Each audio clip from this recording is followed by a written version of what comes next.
Hello guys, good evening GTA Cars. Another week, so another batch na naman tayo guys. Ito yung ating mga next in line na releasing.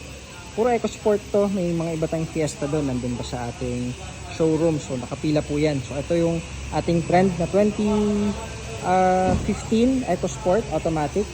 Meron din tayong ditong Brisbane Brown, top of the line yan guys, titanium push start sunroof.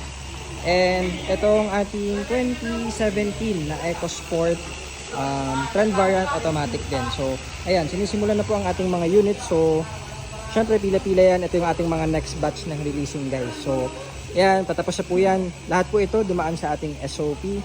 Syempre mga transmission, mga testing, mga cooling system, under chassis, aircon, etc. kung ano pa man yan. So lahat po yan is documented. Lahat din yan is well updated ng ating mga new owners ng ating mga EcoSport. So ayan, tinatapos na po, mga nakapila pa. Ito hindi pa ito napapa-start, pero kita nyo naman makinis na yan guys.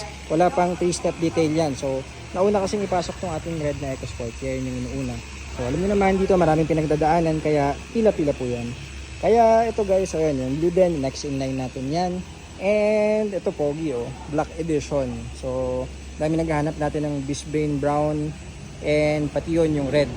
So abangan yung mga white natin, kasi yung mga white natin yung iba nasa paint shop pa, yung iba nandun sa aircon, yung iba nandun sa workshop. So marami po yan. Ayan, so ito muna ang ating update, itong tatlo. So medyo ginabi na tayo ngayon. Pinakita lang natin yan ganda kasi mga kulay, brown, red, tsaka blue. So ito ang ating mga next in line this week. So releasing natin na to mga next week. Ayan, so yan po, update lang. GTA Cars, good evening guys. Thank you.